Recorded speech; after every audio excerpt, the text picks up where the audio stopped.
Okay, ladies and gentlemen, our next presenter traveled here from Kentucky. I had the opportunity to meet with Mr. White about a year and a half ago when the Fletcher Group was putting on a presentation about rural area recovery residences down in Tennessee. At that presentation, I had the opportunity to meet Tony White and his wife Jennifer White, and was so impressed by them that I have made it my mission to try to bring the model that Tony oversaw a couple of here to the state of Colorado. I will tell you that just yesterday, the Southwest Opioid Response District, through the Opioid Settlement Funds, did vote to fund $976,000 to bring the model that Tony is going to be talking about a little bit, and then he'll be talking more on the social model of recovery. But that's pretty exciting news that that the Southwest District has put forth that amount of money to help establish some of these programs here in Colorado. Tony comes to us today with over 12 years of experience on recovery residences and kind of revamping recovery ecosystems, and has done presentation pretty much, I think, in every state in the United States. He's shaking his head no, but I'm going to say yes. But I'll let him tell you a little bit more about his background, what he does, and you're going to learn a lot about that. I do want to tell you one thing, though, is Mr. White is going to be coming back here, and we're going to be doing an 8-part series on what he's going to be talking about today. So if this is something that you're really interested in, stop by the Fletcher Group's booth or see one of CARR's staff, because we're going to be inviting a group of individuals to participate in that training that he's going to be doing, and you'll be able to get certified for doing that training through CARR. So without further ado, let's invite Tony White to the stand and thank him for his participation.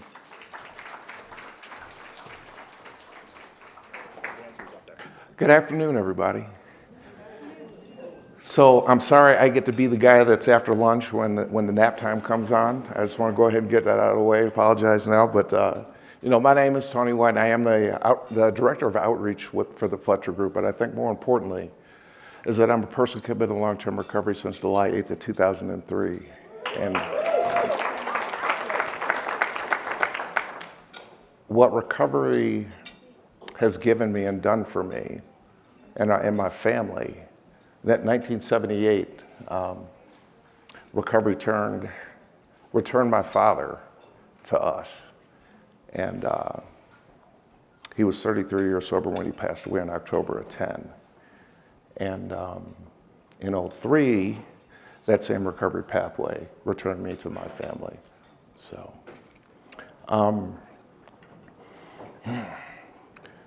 Butch, thank you for the invitation, and your words were too kind. You just appreciate being able to be here. And just real quick, were any of you guys in Detroit a couple of weeks ago? If you could raise your hands if you were. Okay. The peer-led, peer-driven social model, or what has been redefined by Thomasina Borkman and Susan Benz, Susan Blackshear, and Leanne Kaskudis, as a social experiential recovery paradigm. And I really want to hit on that word experiential. That our credibility is deeply rooted in our lived recovery experience. Sometimes I think we don't give ourselves enough credit for that, for our lived recovery experience and the weight and depth that carries, and and being part of a larger recovery community where those gems and that power and that hope and the ability for there to be a change in personality which equates to a new life. So, real quick, again, I am an alumni of the Healing Place class of 03. Well, it's actually class of 02 and 03, so I'll let y'all read between the lines. There was a relapse or recurrence in there, and they gave me another shot, thank God. After going through the program and being a peer mentor there, I had the privilege of growing to be the manager of a 47-bed social model recovery home called the Beacon House from 2004 to '07. And in '07, the Fletcher administration saw the Healing Place model, which began in the late '80s in Louisville, Kentucky. In the mid-'90s, it was replicated at another homeless shelter in Lexington, Kentucky. And the Fletcher administration, along with this gentleman, Don Ball, said we need to build 10 of these centers, all of them minimum 100 beds, 5 men's centers and 5 women's centers, and spread them evenly throughout the state to create this recovery-focused recovery environment, a culture, recovery culture, so that men and women in the Commonwealth could find a pathway to long-term recovery. In '07, moved from Louisville to Moorhead, Eastern Kentucky, was the operations manager, and then in '08 was granted the position of program director, but I'm not going to stick with that word. I'm just going to stick with the word facilitator, and we'll get to that in a little bit. The community mental health provider that facilitated the process was awarded another Recovery Kentucky Center, a half hour east in Grayson, Kentucky, and that opened in 2016, and transition team went out there and we started that one up, and then I began with the Fletcher Group in April of 20. So the word facilitate, I want to encourage all of us to kind of think about being facilitators. What does that mean? To make easier, to bring about. A facilitator, someone or something that facilitates something, especially someone who helps bring about an outcome such as learning, productivity, communication, providing indirect or unobtrusive assistance, guidance, or supervision. Unobtrusive, arresting or aggressive, inconspicuous, non-authoritarian. So, example, excuse me, sir, what's your name? John. John, okay. So let's say we're in a house meeting, right? And I look over and John's, because he just ate dinner and it's an evening house meeting, right? Not because he put one in him, just because he's, And so I would ask his sisters in recovery who were sitting next to him, I was like, are you guys gonna let John miss out on this information?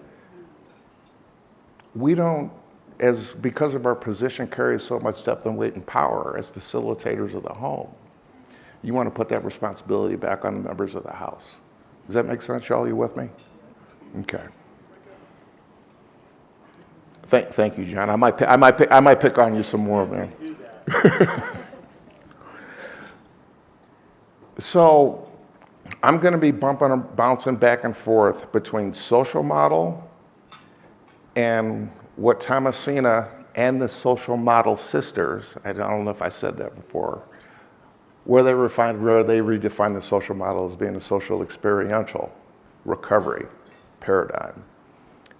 Paradigm is defined as a coherent and interrelated set of beliefs, practices, methods about how to tackle and resolve a common life problem or develop a branch of science. Also implies a total package of interrelated aspects of responding to and resolving a major life issue, i.e. long-term recovery. Paradigm captures the aspects of people helping others, which triggers further helping and reciprocal giving. And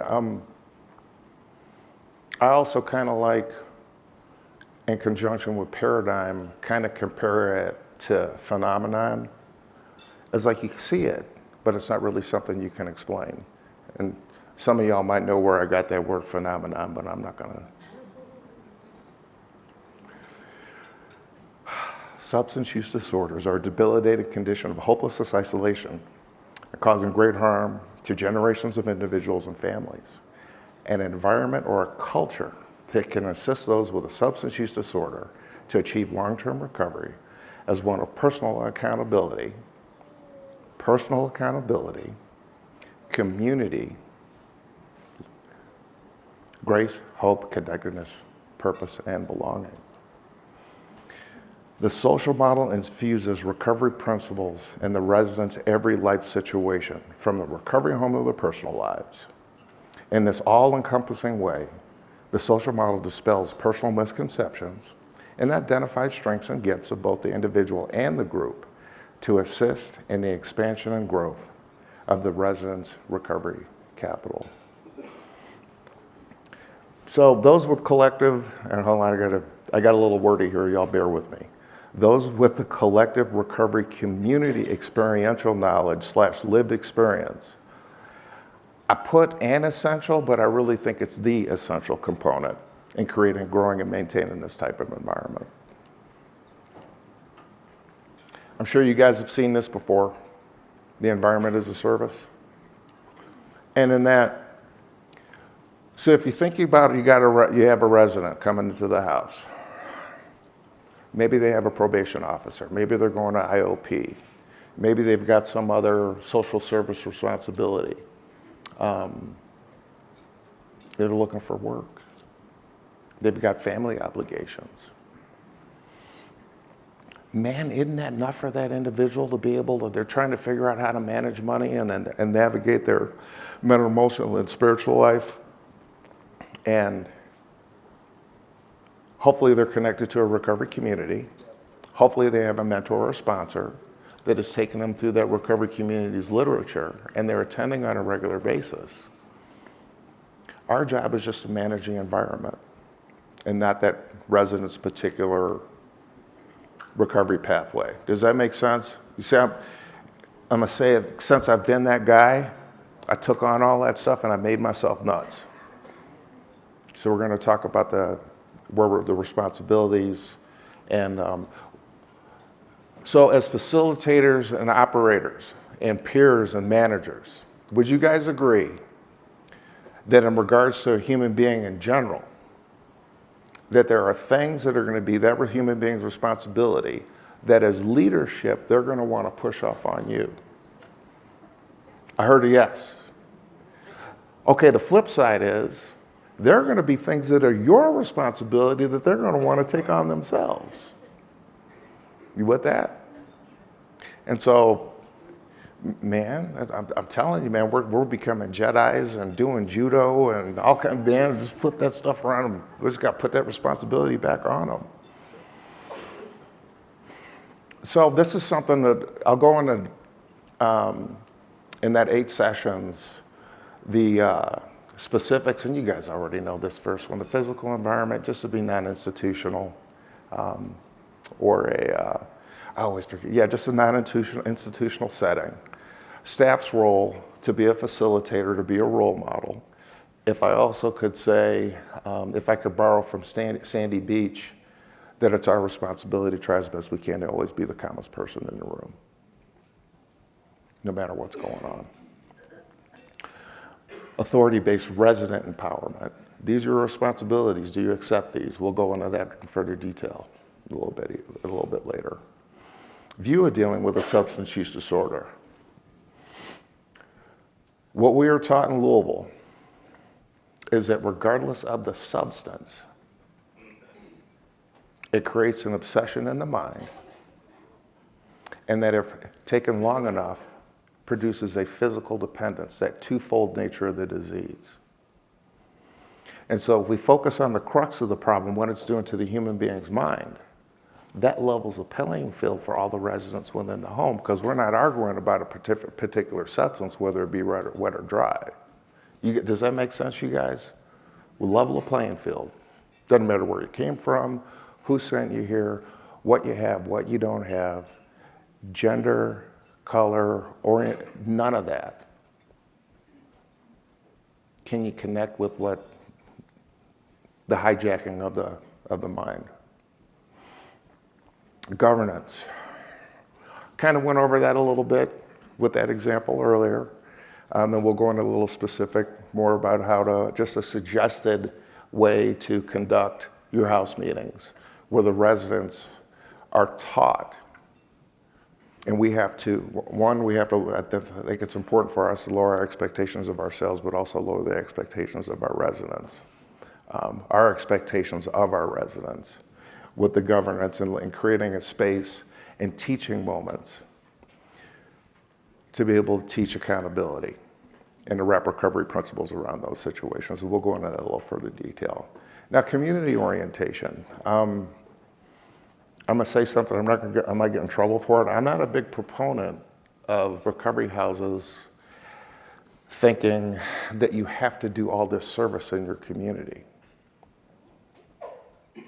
Haven't us with lived experience and in recovery and the residents, if there's criminal justice involvement and the stigma and the degradation and the trauma that goes with having a active substance use disorder. I mean, that's your choice. But I think it's got to be up to the residents themselves and with a collectively deciding what service that they would like to provide. Does that make sense? Because I think sometimes, I mean, I got hit with it. You know, you just don't say no. I'm like, well, I don't know, man. I'm trying to follow the dictates for myself, that which I believe is a bit bigger than me, and how I'm trying to be directed and guided by that. And so I think we got to be real careful with the service opportunities that may come up in our communities so that the residents are being in a position to be taken advantage of. And again, as facilitators, we carry a lot of depth and weight and power with those folks. And sometimes if we can put some stuff out there and someone will say yes, but they're being insincere. Does that make sense, y'all? So we got to be careful. So I should have said this earlier. Some of this I'm going over might make some of y'all uncomfortable and it might piss you off, and that's okay. Because I had to grow into it too. I'm not kidding. I did. But just want to go over a couple of definite, and I don't know where's Butch? I put ChatGPT in here just for him, and he ain't even here right now. So authoritarian leadership, also known as autocratic leadership, is a style where the leader holds significant control, authority over decision-making and the team in the leadership style. In this leadership style, the leader makes most, if not all, the decisions without much input from the team members. And look, when I was this guy, I wore myself out with this stuff. I did. I wish there was a vocabulary that when I began this journey that I had something like this to go off of. I don't know if myself as self-centered behind would have been willing to follow it right off the bat and as ego-driven as I can be, but it would have been nice to have some of this a little bit sooner. Team members are expected to follow orders and adhere to the leader's directives without question. Communication is often one way, with the leader given instructions and little room for open discussion or feedback. There is an emphasis on strict adherence to the rules, regulations, and hierarchy, and the leader tends to be task-oriented, focusing on achieving objectives and the results. And there's also I don't know if it's in here or not, but it's also being task-oriented versus being people-oriented. Does that make sense, y'all, in the authoritarian leadership style? Now, granted, authoritarian leadership can be effective in certain situations that require quick decision, like when the house is on fire, when there's a fire in a house, you need, right, boom, yeah. Or if someone has had a recurrence, or if there's an overdose or some sort of violence, definitely. But situations that require decision-making, clear direction, and a hierarchical structure, such as the military, during emergencies. However, it can stifle creativity, hinder the team's morale, and development of the team members' leadership skills. So, non-authoritarian leadership. Non-authoritarian leadership, also known as democratic or participative leadership, is a style where the leader shares decision-making authority with the team members and encourages their input. In this leadership style, the leader seeks and values input from team members when making decisions. Team members are encouraged to actively participate in problem-solving, brainstorming, and decision-making processes. Communication is two-way. There is a greater emphasis on open and transparent dialogue. And there is a flatter organizational structure with less emphasis on hierarchy. The leader often focuses on building a collaborative and inclusive team environment. You can kind of see how that, now look, I'm not saying that a bunch of newly erstwhile folks sober, that you got to hand over the full facilitation of the process to them. I'm not saying that, but we'll get into that a little further detail later, but that's always something to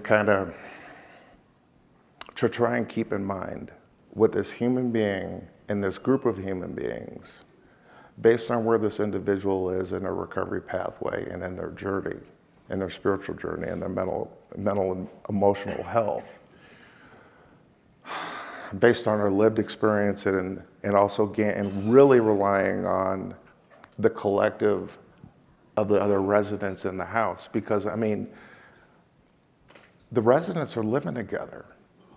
They know what each other's families or situations are, what the relationships are, where someone is in there, whether or not they're isolating, whether or not they're hanging out with some folks who might not be conducive to their recovery.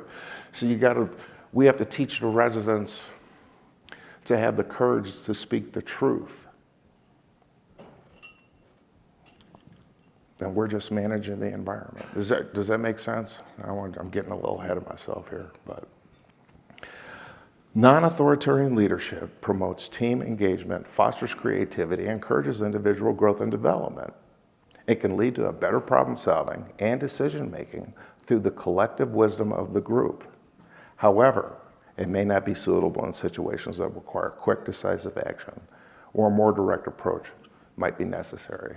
And I would think in most instances that last piece would be a responsibility of the owner, the operator, or the lead individual that you've got in the house. Or at least with the lead individual in the house, hopefully say, hey, if something pops off, give me a call. Does that make sense, guys? Okay. Non-authoritarian leadership equals a transformational environment. The social experience recovery paradigm, or CERP, is transformational. It provides a base of commonality that can help the residents to overcome their sense of isolation, mistrust, and hopelessness. Overcome the shame. Institutionalization and disempowerment. Would you say that being an institution in a jail or a prison is a disempowering culture? They bring that with them.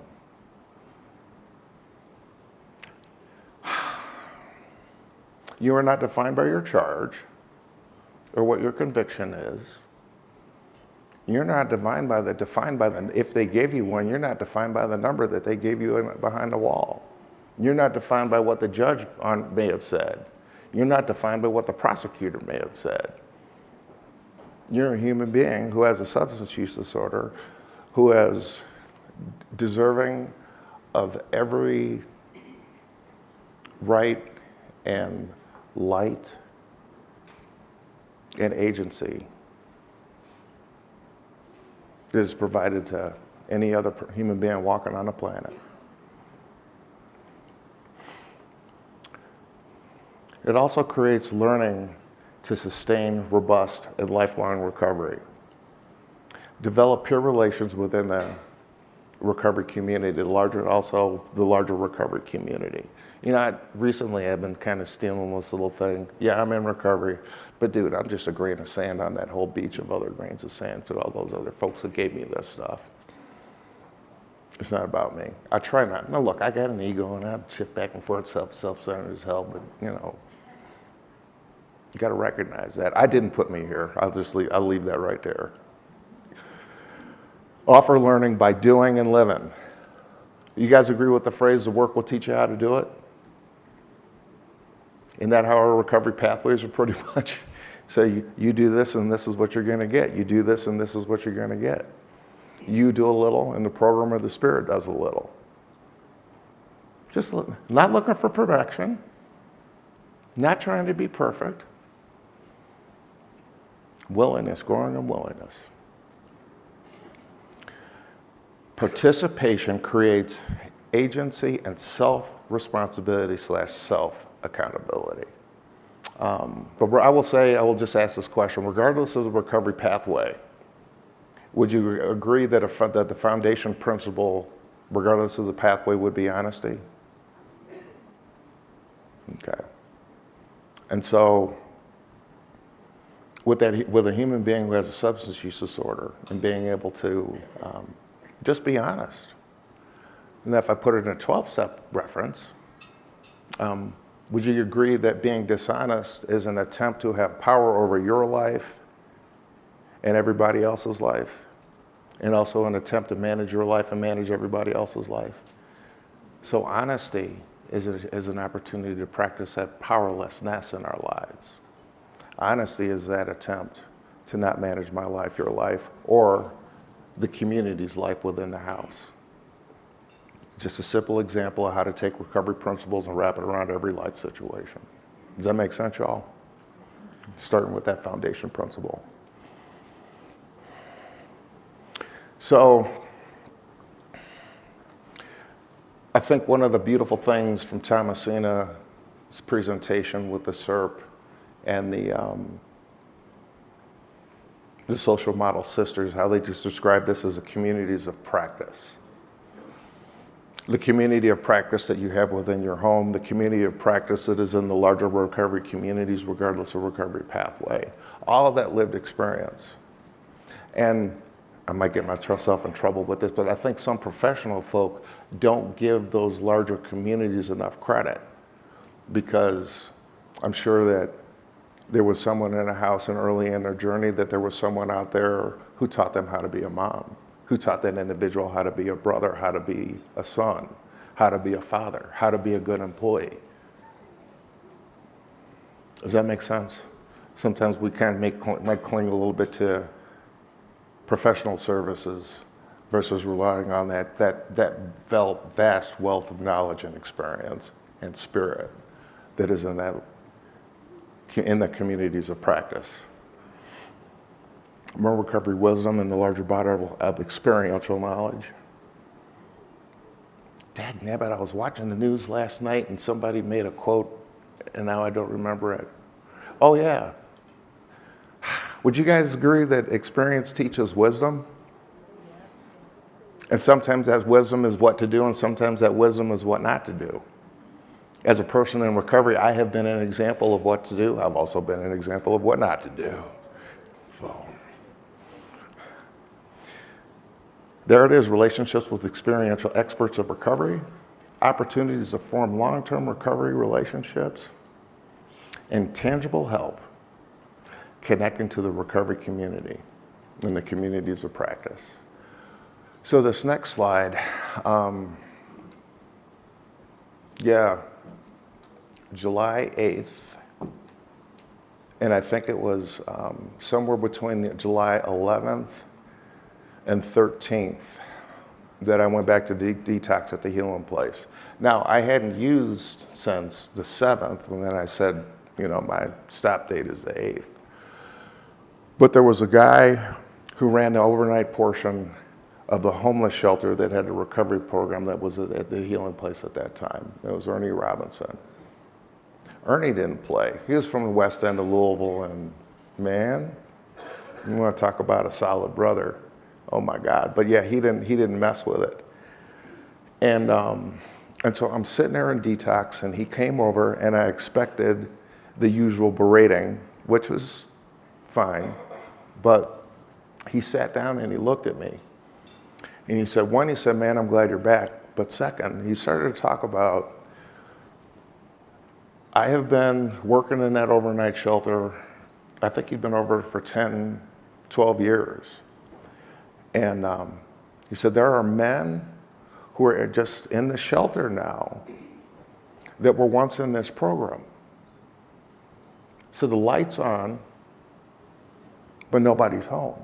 And he says, man, I'm beginning to see that look in your eye. And boom, that hit me. He says, you're beginning to believe. He's like, you can't survive out there, but now you're beginning to think that this won't work for you too. Man, if there was a little miniature Tony, that dark spot that in my spirit, that if I went down that thing, I don't know if I'd have come back. If I was standing on the edge of that thing, he picked me up and pulled me back from the edge with that observation. And then he also made some other observations. It's like, man, you need to find a sponsor that's not going to yell and scream at you and holler at you and humiliate you when you're in another group of people. I'm like, boom, he saw that too? Holy, I thought that was just me. And he made a suggestion to me about who to ask to be my sponsor. And I took it. And I will just, for myself, I believe one of the golden nuggets of recovery, regardless of what the pathway is, that if within the community of practice, within the recovery community, coming in, just simply do something that's not your idea. Does that resonate, y'all? Because that wasn't my idea. And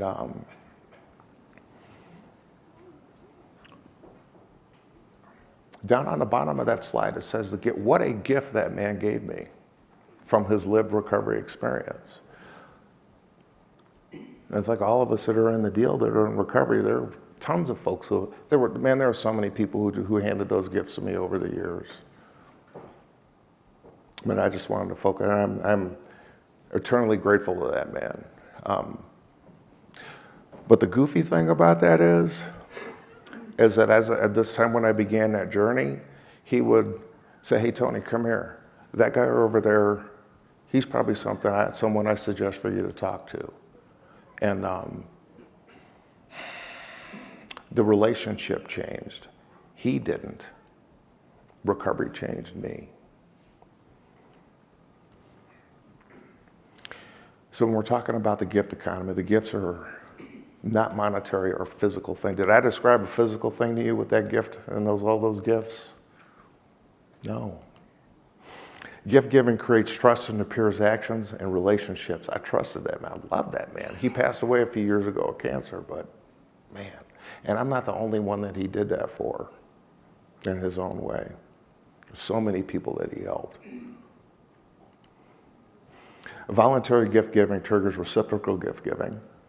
Reciprocal gift giving creates virtuous spiral of dynamic giving.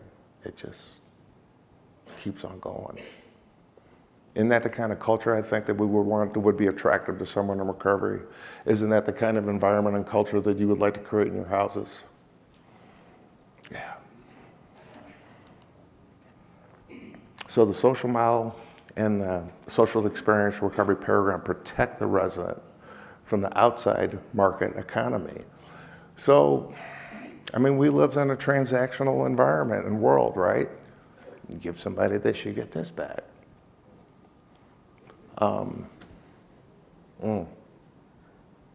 Yeah. Down in DeKalb County at the greenhouse, I better not walk in there if I didn't have something in my pocket, or if it wasn't Thursday, because my check would drop on at midnight going into Friday morning. They trust me with a little package, and then I could get something, and then at midnight go to the bank and come back. We can talk about the transactional environment that takes place in an institution in a jail setting. I mean, everybody's got somebody who's, if you've been in before, you may have been the store or had to go to the store within that, and just how the power dynamic that is in that, and just the materialism of it is just really, I'm sure we've all heard it, the material and the spiritual do not mix. The market economy of buying and selling material things, and the material/gift is turned into a commodity. And that leads to hoarding of material/gifts with no reciprocal circulation of the gift. It fuels competition and consumerism, and more is better. And I would also say would you agree that it might fuel a lot of manipulation and minimization, justification, rationalization, and and just incredible selfishness and self-centeredness. And one of the phrases that they taught us in Louisville was that, are you spreading a spiritual solution or are you spreading spiritual disease?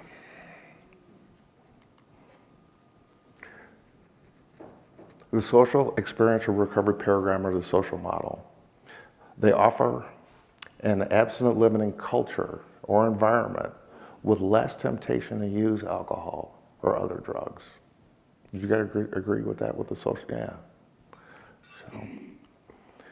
So getting into governance a little bit. So what am I doing on time? Okay, for right now, all right. Empowering resident ownership and facilitation of the house guidelines, governing the security, well-being, and inclusiveness of the home. Now, there's a suggestion in your guidelines, okay, that asking the residents to accept and making a request that if they understand, okay, if they can say, I choose, that they commit that they will, saying again that as a resident, I will take responsibility for presenting them in these ways that is their responsibility. Accept the following responsibilities, agree that I will, and I will do my part to, or I commit to, that the environment of this recovery house has certain responsibilities that go along with it, and that the environment is to be alcohol and drug free. And that as a resident, I commit to being alcohol and drug free. Are you with me so far? This is a little bit of shift from, if you drink or steal something or you cuss somebody out or put your hand, we're gonna put you out. You with it? Right from, and hey, if someone says that this isn't the environment that's for them, okay, that's all right. But again, in conjunction with that environment, that the resident agrees to be free of violence or threats of violence, the resident agrees to be free of slurs, innuendo, sexual, LGBTQIA, racial, ableness, etc. Free of those slurs. This environment is free of that. To be free of sexual acting out under the roof. Come on, y'all, that was kind of funny. What y'all do under this? To be free of stealing and to be free of gambling. That last one I just popped in there. For some of us, would you say that our substance use disorder and the assumption it can jump ship, can move on to something else? Yeah. So to expect, even though we might present it in an authoritarian way, you will be put out if you do fill in the blank, or even this presentation with asking the residents to take responsibilities for it. To expect that some of this stuff ain't gonna go on in the house. Who's nuts, us or them? I mean, really, it's gonna happen. But can we, when these things occur, as leaders, and bringing the other residents in the house, to have that kind of community meeting, to at least have a conversation and not automatically jump to make a phone call, pack your stuff, I'm calling your PO. Actually, that's not, that might be our responsibility depending on what the MOU is with probation and parole. But really, shouldn't that be the resident's responsibility if something happens at the house? Right. Hey man, here's my cell phone, call your PO, I got it pulled up already. I don't need your damn phone, Tony. Get out of my face. Y'all put me out. I was like, no, hold on, man. You just did this, and we just had a discussion about it, and you agreed.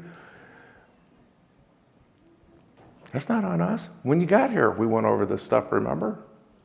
These were the guidelines. So it's at least worth it. We've got to have a conversation. Does that make sense, y'all? And create a teaching moment.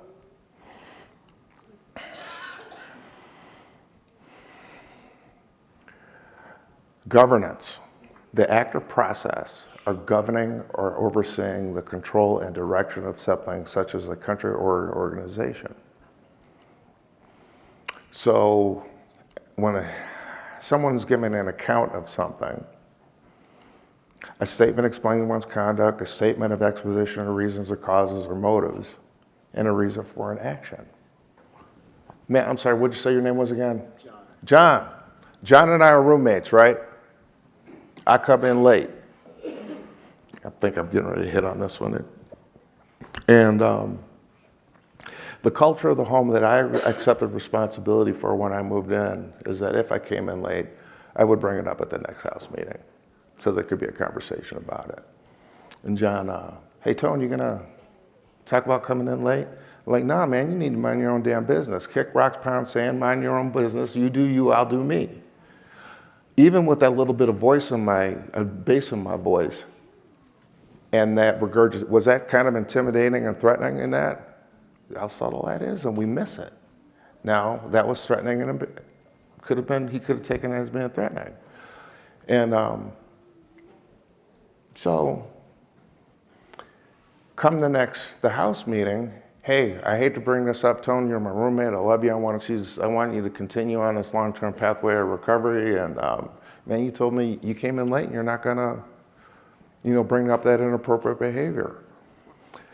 And so the account I might give is that the flat tire, bus didn't come, whatever. It's early in recovery, it's probably going to be a lie, mixed in with a couple of nuggets of truth. Or my personal favorite was to lie by omission and give you just enough, but keep some of the juicier stuff to myself. And so that statement and explaining my conduct and the reason for that action, the house's job and our job as facilitators is to teach the residents to ask me to be honest. To read between the lines, hey, Tone, that kind of sounds like a little bit of justification in what you just said about your inappropriate behavior. Kind of sounds like you could be a little bit dishonest with us about your inappropriate behavior. Does that make sense, the difference between giving an account and our responsibility to teach your residents to be accountable? You with it? Okay. Again, I like Merriam-Webster's. No mistake going there for those definitions. At the Recovery Center, there is a modified therapeutic community meeting that takes place on Monday, Wednesday, and Friday from 9 to 10 o'clock. And it kind of sets the tone for each of those meetings, whose responsibility it is. And as a former facilitator of those, I just said mine was to be a traffic cop. And if the community is cooking real good, sometimes the accountability and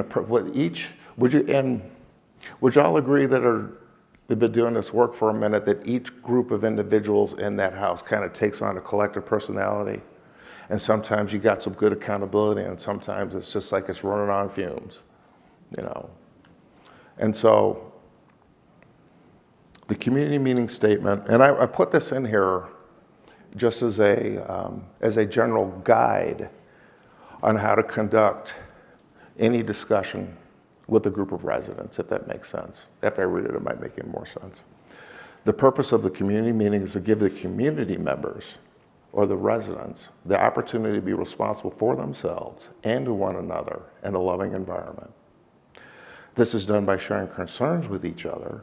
When they arise in the community meetings, we seek a balanced solution for both the community and the individual. The goal is learning equal respect and love for the community and the individual.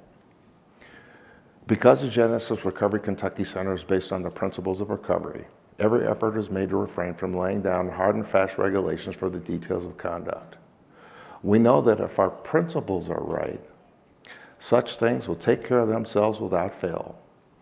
And those principles are honesty, hope, action, courage, integrity, willingness, humility, brotherly or sisterly love, self-discipline, perseverance, spirits awareness and service.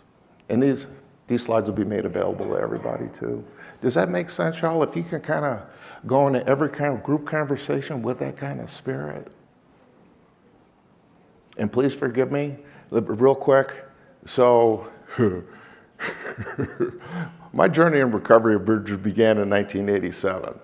So, from 87 until 2003, probably every third conversation I had with my father was, son, when are you going to learn how to get out of your own goddamn way? But from 03 until he passed, I remember him saying that twice to me. And so I think even though the root of that, what I'm really trying to say is as much as we try to help, sometimes we can get in folks' way. Because helping isn't always helpful. Does that make sense, y'all? And that's not a cookie cutter. That's a situational thing that's going to depend on the moment and the spirit and where each of the individuals are in their recovery journey and the level of willingness or unwillingness. You know, talk about learning how to walk on the edge of a razor blade, and we're all already doing it, trying to herd kittens and trying to put toothpaste back in the tube all the time. I just truly believe that this facilitation, if nothing else, we as facilitators, we remain sane. We can't care more about somebody else's recovery than they do. So a little more about governance and leadership. The principle of accountability allows our residents to hold themselves and each other accountable in a loving way. Using recovery principles to identify the individual or the group's problem, then to collectively identify a solution and together formulate recovery-related actions to achieve the collective solution. The resident wins because they have discovered that a group of people really care for them, and the residents win because they have discovered that we is stronger than me. So, just a little, I like my little animations. I'm sorry, y'all bear with me. But just another quick point here.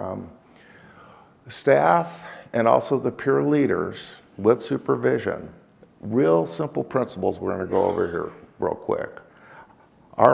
As staff and peers and leadership within the home and facilitators, we will ask the residents versus tell the residents. We want to make requests of the residents versus making the demand. Would you guys rather have somebody tell you something or ask you something? Would you rather receive a request or a demand? Which of these is a demonstration of personal humility? An ask and a request. Which of these will escalate or de-escalate situations? I'm sure I did it too. Man, you better go. Or I'm telling you right now. Straight to the roof. So always just as best we can try and incorporate just, we're asking, we're making requests. Redirection.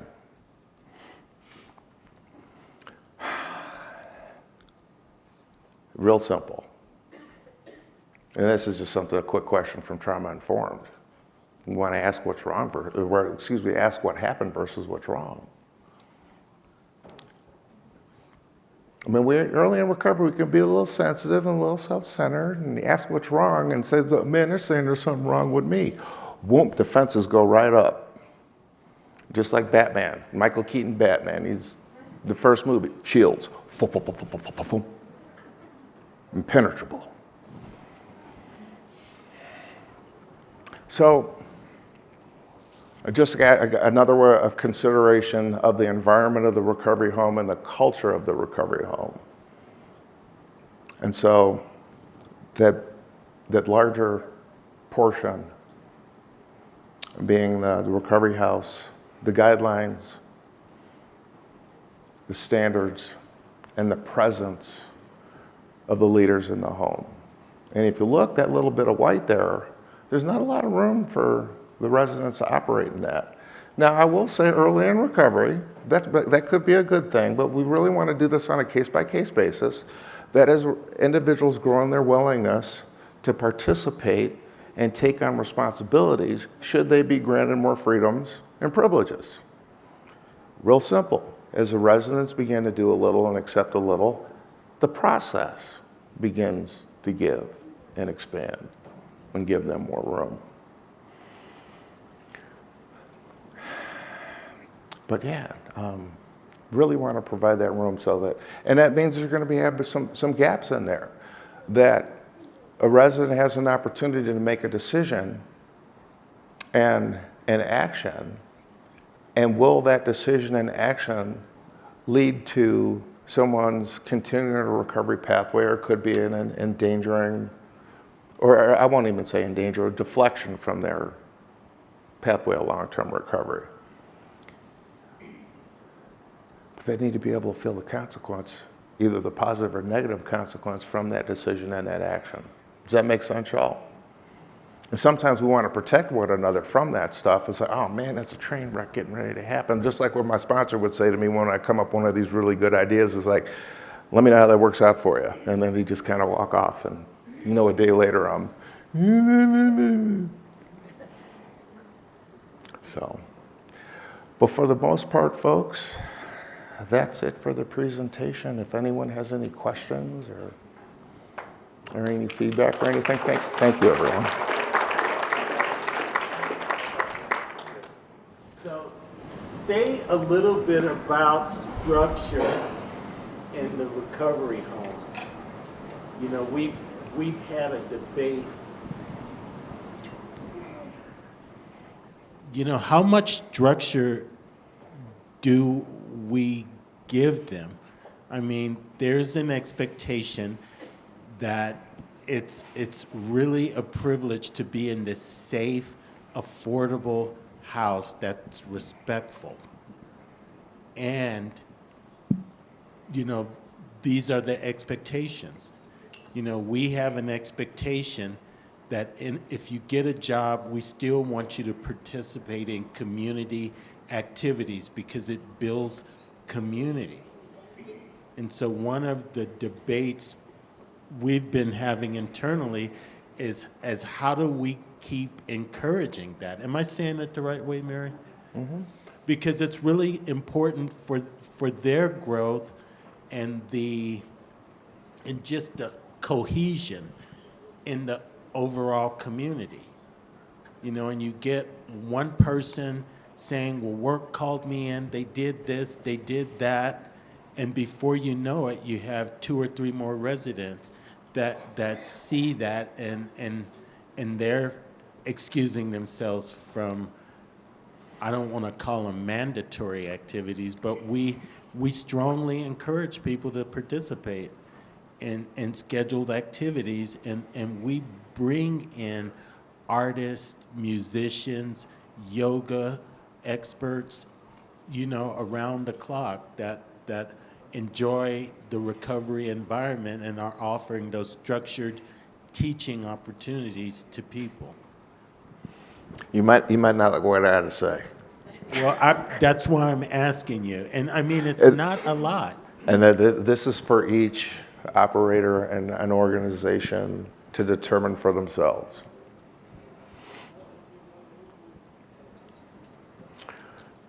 We live in an authoritarian society. And if we want to create environments where a human being can discover, I'll say, for their personal North Star, to be able to follow that in long-term recovery, that sometimes within organizations we can put things in place where the residents become dependent upon us, they become dependent upon the organization, or they can become dependent upon the house. I'm not saying that's what you're doing,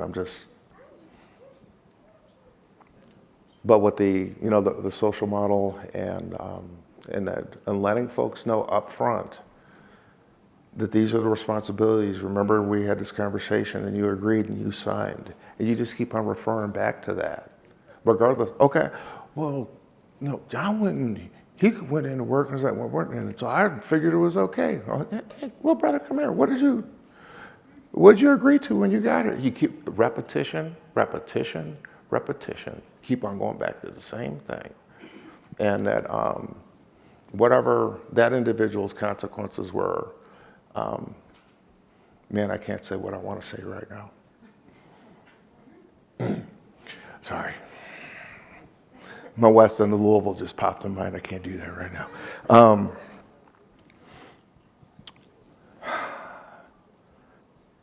Where we're so apt, and we're told this in recovery, not to compare our insides to other people's outsides. This journey with whatever an individual has decided, if they have, is a power grid of themselves. We want to help nurture that and guide that, regardless of some of those outside influences when it comes. Does that make sense? So you just want to go back to the guidelines. When you got here, agree to this. You've been here this long, and so these are the privileges and that the responsibilities that you've taken on within the house, but also these are the freedoms and the privileges that you've been granted as a member of this home. So that's, and again, kind of within that group setting, let the community handle. It's like, hey man, you've been here this long, you're supposed to be here for this. We all agreed we'd be here for this, and you went and took off. And does that make sense, y'all? Any other questions? Yeah, I actually have a question. How do you set that precedence on, upon entry into your specific program? Like all these, events or activities, is that in your, application handbook? Do you tell them up front, and is it mandatory for them? Because I understand what this gentleman is saying. The guys are tired. They have worked a 12-hour shift. They want to go. They don't have the energy. So it's like, I get what he's saying. He's like in a position where, do we force guys to participate, or does that make sense? Let me take a step back. That the house's culture, regardless of whatever someone's responsibilities are, as I mentioned earlier, whether it be work or with a probation, parole, IOP, some social, our message in the house is that it is your recovery that comes first, period. That is what comes first. Yeah, what I gotta do? Yeah, you do. And one of my favorite phrases is that, little brother, what you're asking for is definitely something that you should be able to have, but it's not a no. Let's do this first. How about just not yet? Does that make sense? It's not a no, it's just not yet.